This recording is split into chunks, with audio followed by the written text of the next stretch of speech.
Welcome back to the explanation of the trials sidecar and trials in general. I'm a man of my word. I said I'd do it for you and I'm here doing it. So there's a bee flying by there. Basically the bike is a standard trials bike. The only upgrade you have to do to the bike as a solo or from a solo to a sidecar is you've got your forks. So either one of these, one of them you can push down and the other is like a pogo stick, so you have to put an insert in the pogo stick side.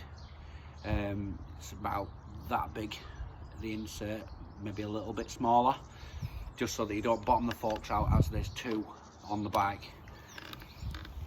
The other modification is the rear spring. You have to upgrade the rear spring for a stronger spring, again because of two people on the bike. Other than that, the only other modification I've done to this bike from a solo is I've actually, I don't know if you'll see it in the camera, but this side of the handlebar has been chopped down, and this side of the handlebar has got two grips on it, so it's the standard length handlebar on this side. The bars have also been shoved over so that it makes it shorter in width, so you can get through trees or whatever, you know, if it's a tight section. It does help. Obviously when you're stood on the bike it does lean over, and your passenger, if you're going across a high bank, obviously your chair comes up like this and your passenger has to lean out to counterbalance your weight and make sure you don't fall over. So obviously shoving the bars off centre is a little bit strange for people. Some people don't do it, but I have always rode sidecars with the bars offset. Also this extended bar also helps if you want to, in retrospect, solo the bike. So basically that just means flick the chair up while you're riding. It just gives you a little bit more, as you can see, a little bit more leverage. If you're turning right, you can slide your hand right back into here, and you obviously when you're turning right you can lean further out. So this extended bar that I've left just helps you if you want to float the chair, as we call it in the sidecar game, floating the chair. It just gives you that, instead of trying to pull it from there, you've got it from here, so you can lift it up a lot easier. Obviously trials riding is a lot about using your body weight and your legs and your hips and whatever. So you never ride a trials bike like a stiff robot. You're always trying to move with the bike, with your knees. Even solo riders do this. So a lot of the solo lads that do ride sidecar, they find it a little bit strange to start with, because you've got shopping trolley attached to the side, and a couple of lads who I know who are pretty accomplished solo riders, they've actually got on one of these and really not enjoyed it at all, as they're wanting the bike to do one thing, and because it's not a solo, it won't do it. Also, with obviously leaning the bike in with your knees and your legs, it's totally different again, because when you've got a passenger on the side of the bike, obviously if you want to turn right, you can't just lean the bike in and turn right, because you've got that wheel on the floor. So like I said before, some people do solo the bike, or fly the chair, or solo the chair, or lift the chair, or whatever. It is possible to do. It's not brilliant if you're not confident at doing that. Basically, if the bank slopes away from you and you lift the bike up, if you was to drop that sidecar, the bike will roll, basically. It will roll over, because a lot of weight transfer from this way, if it starts to fall, the bike will actually do that and go over that way, which is never a good thing at all. Obviously, if you're just starting out and you're just wanting to get going with it, you don't do that sort of thing anyway. It's all a massive learning curve. I'll just show you the sidecar. I'll just go around the back of the sidecar and just show you basically what that's about.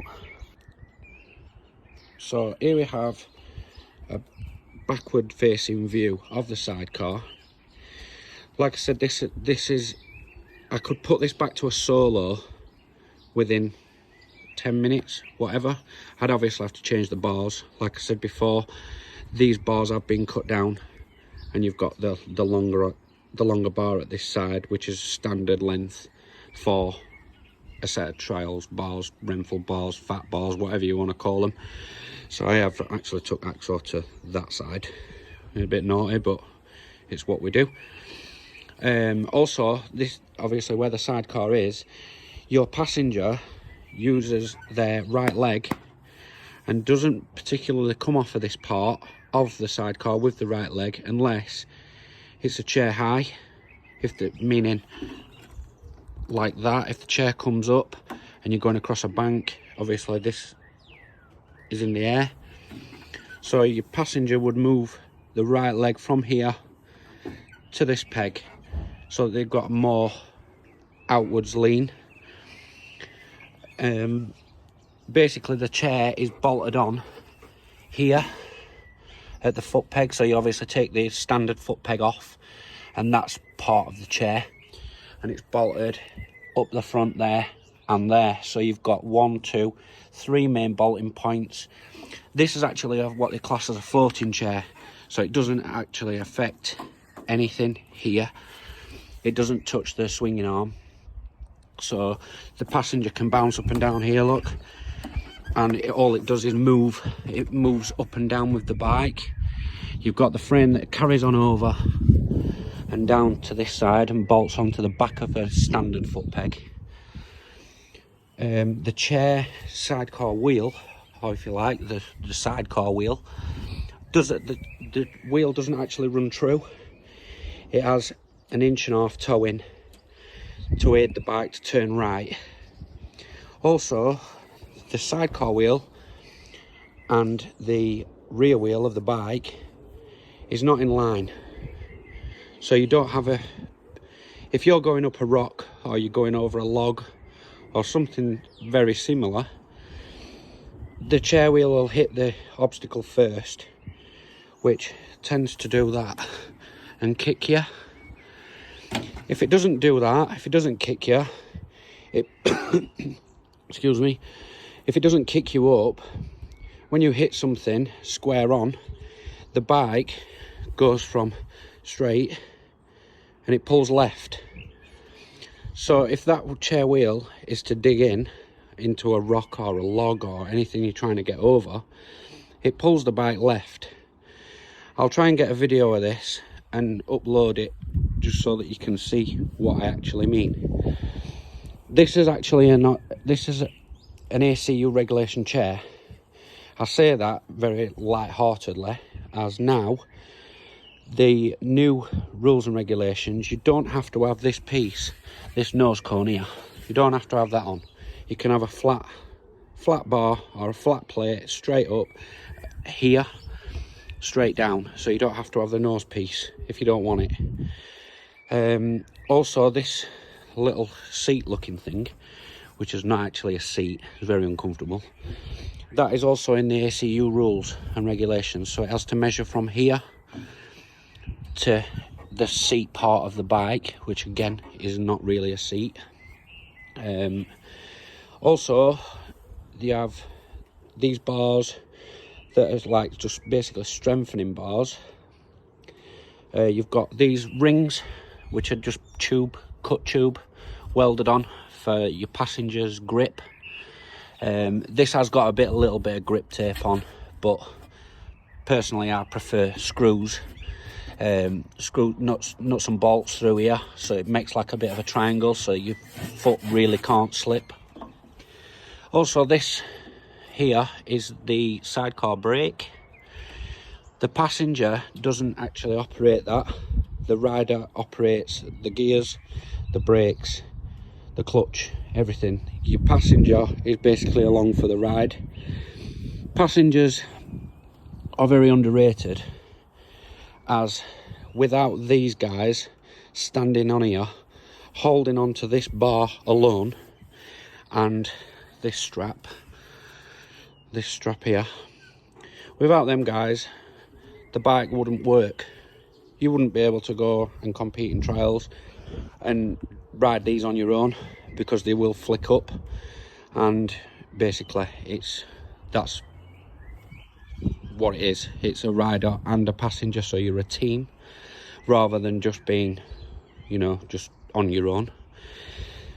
And that's about it really. The walk around the bike, obviously it looks from there, it looks like a solo, but you also have this here, this frame that's been purpose built, and it did say on the side made in a shed, because there's a guy down south, Paul Collins, actually made this unit and these brackets for this bike. As you can see, the bracket goes down to the bottom across the front of the sump plate, and it all bolts to the bike. So there's no frame drilling, nothing that has to be changed. Everything is purpose built around the bike and where it can bolt to. That's a little bit naughty. I've not got a bolt in there, but I have got 2 in there. And I've got 1, 2, 3, 4 in the front, and then obviously the other side should look like that. It should have 3 in, but it's very substantial anyway, to be honest. It's not massively different. And that's basically the build-up of the sidecar. Some people do change the gearing to make it a little bit better, a little bit more pokey on the bottom end. Personally, I haven't changed the gearing. It's the same gearing as what it was as a solo. This is a Vertigo 300, as you can see there. And a lot of the solo lads, unless they are very accomplished solo riders, they prefer to ride the 250 version of this bike. I'm not going to say it's best bike it will. Yeah, I am. I absolutely love this bike. I really do. It's so much power and just absolutely phenomenal to ride. Really enjoy it. Really enjoy riding it. And that's about it really for the makeup of the bike. And what I'll do on my next video is I don't really want to ruin my sister's grass, so I'm not going to ride on it. But what I'll do is I'll mark out what we call a section, and I'll walk you through it, just so that when you do watch the reels, or you are watching the reels, or whatever platform on YouTube or Facebook or Instagram or whatever, then you'll get a little bit more insight of what we're actually aiming to do. I'm not going to explain all that now. I'll do that on another video, just so that I don't bore you too much. But yeah, that's basically a trials sidecar. There is massive scope for them. There is clubs, Manchester 17, that actually run sidecar trials. There is obviously other versions of these bikes. It doesn't matter whether it be a gas, a Beta, a Vertigo, anything like that. Manchester 17, who I've just said, they don't mind you riding monoshock. Monoshock meaning, I know a lot of people will know what that means, some people may not. Monoshock is one rear shocker. They do actually run a series of twin shock pretty self-explanatory. You've got a shock at this side and a shock at that side. They're the older bikes, the Montesas, the Bull Tarcos, that sort of thing. They do run a series. I'm not allowed to bring this weapon to the Midland Classic, as it's a monoshock, not a twin shock. If I've interested anybody in this video and this walk round of the bike, if you do have any further questions on why or what, or if you are interested in starting doing sidecar trials, it is the cheapest of the motorsports, to be fair. I mean, these aren't cheap, don't get me wrong, but it's not a road racer, it's not a motocross bike. You don't have to rebuild these after every so many hours, whatever. You basically change the gearbox oil in them, obviously lube your chain up, keep your tyres right. Tyres aren't cheap, but if you're riding at clubman level at just your normal trials venue, one set of tyres will do you the full season.